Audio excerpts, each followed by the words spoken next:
دیکھنے کو ملا امت مسلمہ کا غم، انہوں نے بتایا کہ اس وقت مسلمانوں پہ سب سے زیادہ ظلم میں ہو رہا ہے اور اس جرم پر کوئی آواز اٹھانے کے لیے تیار نہیں۔ کشمیر میں بھی ہو رہا ہے، فلسطین میں بھی ہو رہا ہے۔ انہوں نے کہا فلسطین میں کم از کم مجاہد لڑتا ہے، شہید ہو جاتا ہے، اور اس جرم پر کوئی آواز اٹھانے کے لیے تیار نہیں۔ انہوں نے کہا انتہائی افسوس کے ساتھ، انہوں نے کہا بہت جذباتی ہو گئے تھے جب یہ بات کہہ رہے تھے نا، تو انہوں نے کہا میں نے ایک مجمع میں یہ بات ذکر کی ہے، لاکھوں کے مجمع میں، اس کے نتیجے میں 20 ممالک نے احتجاج کیا، ریکارڈ کروایا احتجاج، لیکن انتہائی افسوس کہ وہ 20 کے 20 غیر مسلم ممالک تھے، ایک بھی مسلم ممالک اس میں شامل بولو بھائی نہیں ہے۔ اور اس سے بھی زیادہ افسوس کہ نہ صرف یہ کہ کسی مسلم کنٹری نے آواز نہیں اٹھائی، بلکہ 15 اسلامی ممالک ایسے ہیں جنہوں نے ظلم پہ اس کو اپریشیٹ کیا ہے کہ آپ بالکل ٹھیک کر رہے ہیں۔ کچھ ممالک ایسے ہیں جنہوں نے خاموشی اختیار کر لی کہ برداشت نہیں کر سکتے، انہوں نے کہا یہ بھی غنیمت ہے کہ خاموش رہ لیے، لیکن جو کچھ کر رہے ہو ٹھیک کرو۔ کتنے اسلامی ممالک؟ 15۔ تو یہ بہت افسوس کی بات ہے۔ آپ اس سے اسلامی ممالک کے سربراہان کا اندازہ لگا لیں کہ یہ مسلم امت کے ساتھ کہ اس میں بڑے بڑے اسلامی ممالک ہیں، میں نام نہیں لوں گا، انہوں نے بھی نام لینے سے منع کیا تو میں بھی نام نہیں لوں گا آپ کے سامنے۔ اس کے بعد کشمیر کا جہاں تک مسئلہ ہے، انہوں نے کہا کہ کشمیر کے معاملے میں بھی مسلم دنیا خاموش ہے، لیکن انتہائی افسوس ان علماء پر جنہوں نے کشمیر کے معاملے میں عالم ہوتے ہوئے انڈیا کی اور مودی کی حمایت کی ہے۔ ان کا نام بھی لیا، انہوں نے، ساری دنیا جانتی ہے کون ہے وہ۔ انہوں نے کہا کہ آپ ظلم پر خاموشی اختیار کر لیں کہ آپ کو خطرہ ہے ظالم سے، اس کی پھر بھی کوئی لاجک بنتی ہے، ایمان کا ادنا حصہ ہے، لیکن ظالم کی حمایت شروع کر دیں تو کتنا بڑا جرم ہے۔ تو ایک بہت اہم پیغام ہے ان کا امت مسلمہ کے نام کہ بھائی کشمیر میں جو کچھ ہو رہا ہے اس پر بھی بھرپور طریقے سے آواز اٹھانے کی ضرورت، اور اپنے مسلم حکمرانوں کی ہدایت کے لیے بھی دعا کریں، اللہ تعالیٰ ان کو ہدایت دے، اگر ہدایت کے قابل نہیں ہے تو اللہ ان مسلم حکمرانوں سے ہمیں نجات دے۔ تو ایک بہت اہم پیغام ہے جو میں نے کہا کہ میں انشاءاللہ شیئر کروں گا۔ ہر تھوڑی دیر میں فیس بک پہ کلپ آ رہا ہے، یہ مولوی کچھ نہیں کر رہے، یہ مولوی یوں نہیں کر رہے، یہ مولوی تو تو کیا کر رہا ہے یار، تو بتانا بھائی، تم بھی تو بتاؤ کیا کر رہے ہو، تم بھی تو پھینک رہے ہو نا، بیٹھے مولویوں کو برا بھلا کہہ رہے ہوتے ہیں، ممبر پہ بیٹھ کے شادیوں کی باتیں کر رہے ہیں، جہاد کر نہیں رہے، تم بھی تو مولویوں کی مخالفتیں کر رہے ہو ممبر پہ بیٹھ کے، تم کیا کر رہے ہو، تم کون سا جہاد کر رہے ہو؟ عرب اسرائیل جو جنگ ہوئی تھی، مولانا ابو الحسن علی ندوی رحمۃ اللہ علیہ نے کہہ دیا تھا اس میں فتح اسرائیل کو ہوگی، عربوں کو نہیں ہوگی۔ حالانکہ عرب اس وقت بہت پرہیزگار تھے اور بہت بڑی تعداد میں تھے اور سب میں لڑنے کا بے پناہ جذبہ تھا۔ تو مولانا ابو الحسن ندوی چونکہ حالات دیکھ کر آئے ہوئے تھے نا سارے، انہوں نے کہا ادھر جذبہ بہت ہے، تیاری بالکل بھی بولو نہیں ہے، باتیں ہیں تیاری نہیں ہے، ادھر پوری پراپر تیاری ہے اسرائیل کی۔ آج بھی یہی کچھ ہو رہا ہے، پھینکتے رہو بس، میں یہ کر دوں گا، میں یوں کر دوں گا۔ کچھ لوگ رو رہے ہیں آ کے، ابے تمہارے پاس پیکج کیا ہے؟ تو باتیں کرنے پر گورنمنٹ کی طرف سے کوئی پابندی نہیں ہے، تیاری دیکھو قرآن میں اللہ نے کیا کہا، اعدوا لهم ما استطعتم من قوہ، تم دشمن کے خلاف طاقت اور قوت تیار کرو۔ اعدوا کا مطلب پہلے تیاری کرو اس کی۔ اچھا موسیٰ علیہ السلام کو اللہ نے یہ نہیں کہا کہ فرعون کے خلاف بغاوت کرو، وجہ اس کی یہ تھی کہ اسلام بھی گراؤنڈ ریئلٹی کو دیکھتا ہے۔ بہت پاورفل حکومت تھی جو اپنے اوپر ظلم سہ رہی تھی، وہ ظلم کے خلاف آواز نہیں اٹھ کرتی، وہ بندوقیں توپے لے کے فرعون کے محل پہ چڑھائی کیسے کرتی؟ اور آپ کو پتا ہے اسلام میں ایک بے پناہ اٹریکشن ہے، جس میں اٹریکشن ہوتی ہے جیلیسی اسی سے ہوتی ہے کہ نہیں ہوتی؟ کیا ہو گیا بھائی؟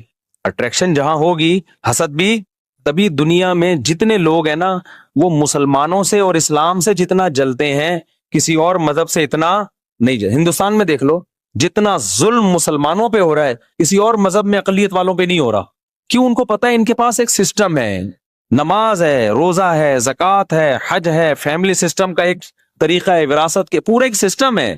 ڈاکٹر ذاکر نائک کو 1 سال کے لیے انڈیا میں آزاد چھوڑ دو آپ، یا ان جیسے کسی آدمی کو جو اس طرح اوپنلی تبلیغ کرے، آدھا انڈیا مسلمان ہو جائے گا، کیونکہ کسی کے پاس دلائل کی دنیا میں جواب نہیں ہے۔ تبھی تو یہ لوگ باتیں کرتے ہیں، آزادی دیتے نہیں ہیں کسی کو۔ تو وہی کام جو آج انڈیا میں مسلمانوں کے ساتھ ہو رہا ہے نا، وہی کام مصر میں بنی اسرائیل کے ساتھ شروع ہو گیا۔ حکمران آتے رہے، انہوں نے کہا بھائی یہ کب سے حکومت کے حقدار ہو گئے، مصر تو ہمارا ہے، یہ تو موصلے ہیں موصلے۔ لہذا آہستہ وہ تھے منورٹی میں، ان کو حکومت سے بھی نکالا، حکومت سے نکالنے کے بعد ان پہ ظلم کیا، بادشاہ مسلط ہوتے رہے، ہر مصر کے ہر بادشاہ کو فرعون کہا جاتا تھا، لقب تھا یہ۔ تو فرعون، مختلف قسم کے فرعون آتے رہے اور اقلیت میں ہونے کی وجہ سے ان پہ ظلم کرتے رہے، لیکن ان کو ایک کھٹکا لگا رہتا تھا کہ یار یہ ہیں حق پرست۔ جو حق پر ہوتا ہے نا، اس میں ایک خاص طاقت ہوتی ہے جو اسے موٹیویٹ کرتی ہے۔ تو ظلم کرتے کرتے ان کو غلام بنا لیا، کافی طویل عرصہ بنی اسرائیل نے غلامی کی زندگی گزاری۔ اللہ تعالیٰ کو ترس آیا بنی اسرائیل پر، اور اللہ نے حضرت موسیٰ علیہ السلام کو بنی اسرائیل کی قیادت کے لیے پیدا کیا، اور کمال کر دیا کہ فرعون ہی کے گھر میں فرعون کے دشمن کو اللہ نے بڑا کر کے دنیا کو دکھا دیا کہ دنیا میں ہر ایک سے لڑا جا سکتا ہے، اللہ کی تدبیروں سے نہیں لڑا جا سکتا۔ وہیں پال کے دکھایا اللہ نے کہ جس سے تو ڈرتا ہے نا، وہ تیرے ہی محل میں پلے گا۔ اور اس میں بڑی حکمت تھی کہ موسیٰ کو اس لیے بھی پالا جا رہا تھا کہ جس کو لیڈر بنایا جاتا ہے نا، اور جس کے مقابلے میں اس کے لیے ضروری ہے کہ وہ اس قوم کے کلچر کو جانتا ہو۔ موسیٰ کو دعوت دلوانی تھی فرعون سے، تو فرعون کے کلچر سے اگر واقف نہ ہوتے تو فرعون کو دعوت نہیں دے سکتے تھے۔ تبھی میں یہ کہتا ہوں کہ جس علاقے کی مسجد ہے نا، وہاں کا امام بھی اسی اسٹینڈرڈ کا ہونا چاہیے جس اسٹینڈرڈ کے لوگ وہاں پر رہتے ہیں۔ اگر آپ کسی گاؤں دیہات بھینسوں باڑوں والے جگہ سے کسی امام کو لا کے ڈیفنس کلفٹن گلشن اقبال کا امام بنا دیں گے، وہ وہاں پہ صحیح طرح سے لوگوں کو گائیڈ نہیں کر سکے گا، اس سے بڑے نقصان ہوتے ہیں۔ تو اس کو کچھ نہ کچھ ان کی مینٹل لیول میچ کرنا چاہیے، وہ ان کے لب و لہجے سے واقف ہو۔ تو موسیٰ سے دعوت دلوانی تھی کس کو؟ فرعون کو۔ تو اس لیے پلایا کس محل میں؟ فرعون ہی کے محل میں۔ وہ جا کے آنکھوں میں آنکھیں ڈال کے بات کر سکتے ہیں ان سے۔ جب یہ لڑائی ہوئی تھی نا یہودیت کی 67 یا 71 کی جو وار ہوئی تھی نا، عربوں کی اور اسرائیل کی، پتہ ہے آپ کو؟ عرب اسرائیل جو جنگ ہوئی تھی، مولانا ابو الحسن علی ندوی رحمۃ اللہ علیہ نے کہہ دیا تھا اس میں فتح اسرائیل کو ہوگی، عربوں کو نہیں ہوگی۔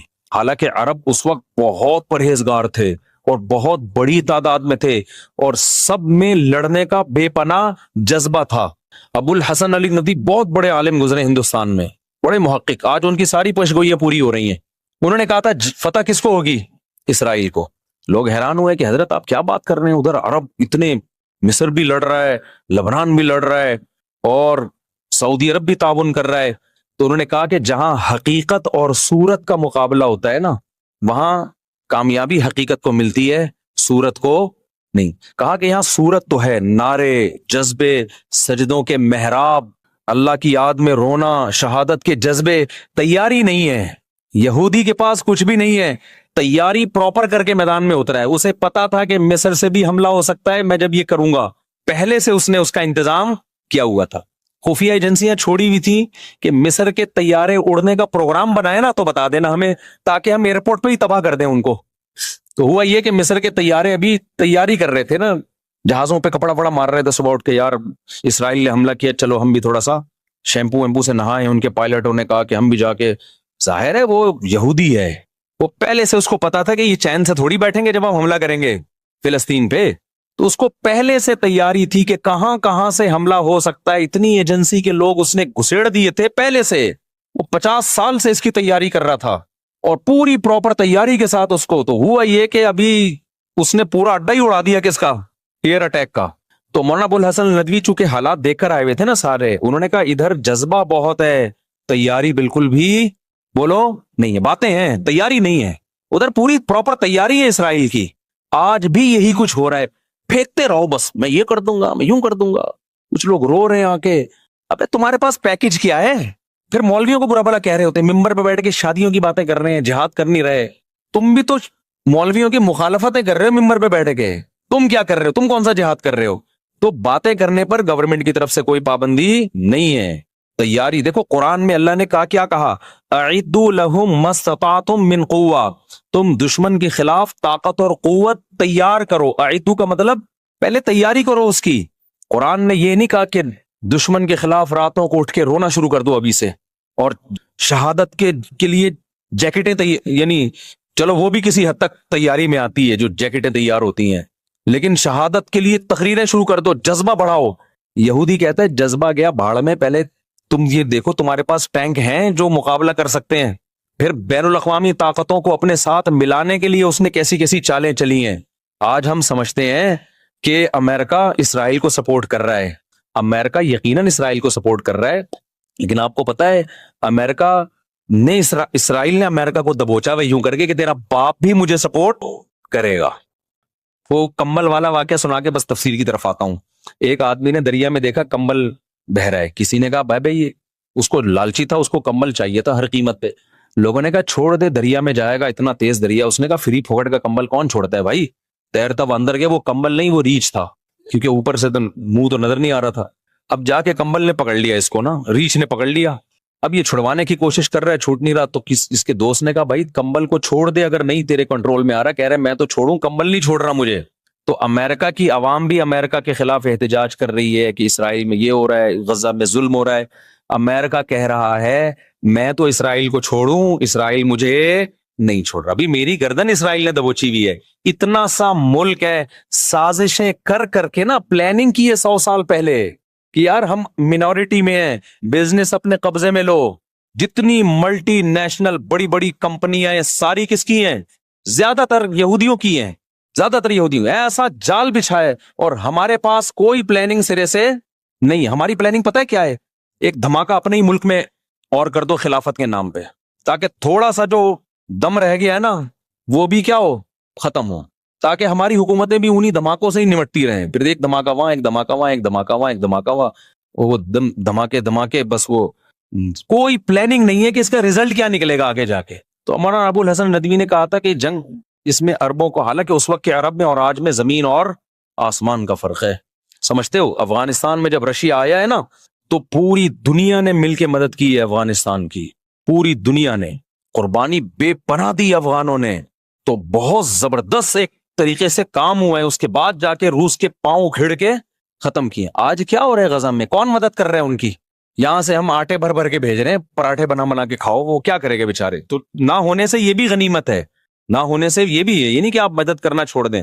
تو آٹے بھیج رہے ہیں، چاول بھیج رہے ہیں، راشن بھیج رہے ہیں، چلو ٹھیک ہے پیٹ بھر جائے ان کا، لیکن یہ اس طرح سے تھوڑی ہوگا جب تک، اور یہ افراد نہیں، جب تک یہ جو مسلم کنٹریز ہیں یہ متحد ہو کے پلاننگ کر کے ایک لائحہ عمل نہیں بناتے کہ ماضی میں ہم سے کیا غلطیاں ہوئی ہیں، ان غلطیوں کو ہم نے ریپیٹ نہیں کرنا، اس کے بعد جا کے یہ کام ہوگا تو ہوگا، ورنہ بھائی یہ جو جس طرح سے ابھی چل رہا ہے نا، اللہ مدد کر دے تو دیکھو وہ تو پھر اللہ سے تو کوئی لڑ نہیں سکتا، وہ تو 313 کو 1000 پہ فتح عطا فرما سکتا ہے، اور ہمیں امید ہے انشاءاللہ، کیونکہ ان کی قربانیاں رنگ لائیں گی انشاءاللہ۔ سوال پیدا ہوتا ہے ذلت ہے، تو انہوں نے تو امریکہ کو دبوچا ہوا ہے، تو دیکھو ذلت کے لیے نا پہلے عزت ضروری ہوتی ہے، ہمیشہ عزت دار آدمی کو ذلیل کیا جاتا ہے، ذلیل پہلے سے مزید ذلیل نہیں ہوتا۔ وہ ایک آدمی ایک محلے میں گیا نا، آ کے کہنے لگا شکر ہے میری عزت نہیں ہے اس محلے میں، لوگوں نے کہا کیوں؟ کہہ رہے میں یار ذلیل ہو جاتا اگر میری عزت ہوتی، عزت ہے ہی نہیں تو ذلیل بھی نہیں ہوا۔ تو لیکن ہمارے کوئی پروگرام نہیں ہے جو اسرائیل نے تیاری کی ہے، ہم اسباب کی دنیا سے غافل ہیں، تو ایسے تھوڑی ہوتا ہے۔ اللہ نے قرآن میں کیا کہا ہے کہ ان اللہ لا یغیر ما بقوم حتی یغیروا ما بانفسہم، اللہ نے کسی قوم کی حالت اس وقت تک چینج نہیں کی ہے جب تک وہ خود اپنے آپ کو چینج نہیں کرتے۔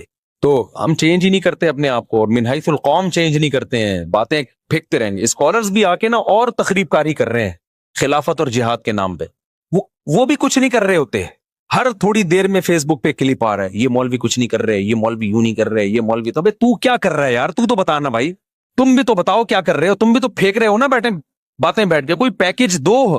اس کی میں ایک مثال دیتا ہوں بس، یہ پھر آگے چلتا ہوں۔ ایک صاحب میرے پاس آئے، مجھے کہنے لگے میں نوجوانوں میں اتنا کام کرنا چاہ رہا ہوں، یہ کام وہ بڑا زبردست، انہوں نے مجھے لگا کہ بس 5 سال میں پاکستان میں خلافت راشدہ کا دور قائم ہونے والا ہے۔ مجھے کہنے لگے کہ اب آپ نا ایک میرے چینل پہ ایک ریکارڈنگ کروا دیں کہ یہ بندہ اتنا کام کرنا چاہ رہے، اس کے ساتھ تعاون کریں، چندہ بندہ دیں، اس کا بڑا ویژن ہے۔ ابے میں نے کہا کچھ کام تو کر کے دکھا میرے بھائی، میں تیرے لیے چندے کا اعلان کروں، کروڑوں روپے لے کے تو مارکیٹ سے شارٹ، کچھ کام کر کے دکھاؤ، میں دیکھوں گا کہ 4 سال میں کیا آؤٹ پٹ آیا ہے، 5 سال میں کیا آؤٹ پٹ آیا، اس کا کیا رزلٹ نکلا۔ پروگرام شروع میں ہی وڑ تو نہیں گیا کہیں تمہارا؟ جو تھوڑا بہت پروگرام چل رہا ہے ایسا نہ وہ بھی بڑھ جائے۔ 15 سال یا 10 سال پہلے وہ بندہ آیا تھا، 10 سال ہو گئے، کخ ایک کیل بھی نہیں ٹھوکی ہوگی کہیں جا کے نظام تبدیل کرنے کے لیے۔ تو آپ کچھ کرو نا, اگر کوئی پازیٹو کام کرتے ہو تو وہ کیا ہے, شاعر نے کہا ہے نا کہ لوگ شامل ہوتے رہیں گے, کارواں بنتا رہے گا. کام کرو آپ, خود پبلک دیکھے گی. تبلیغی جماعت 2 آدمیوں نے شروع کی تھی, اور آج پوری دنیا میں ہے یا نہیں ہے؟ کوئی پبلسٹی کی, کوئی پمفلٹ لگایا انہوں نے, لوگوں نے دیکھا یار کام ہو رہا ہے, شامل ہوتے چلے گئے. اب اتنے بڑے بڑے اجتماع ہو رہے ہیں کہ ان کے لیے کنٹرول کرنا ممکن نہیں ہے. تو اس لیے یہ جو سوشل میڈیا کی دنیا سے اپنے آپ کو نکالو. خیر, تبلیغ کا مذاق اڑایا ہے.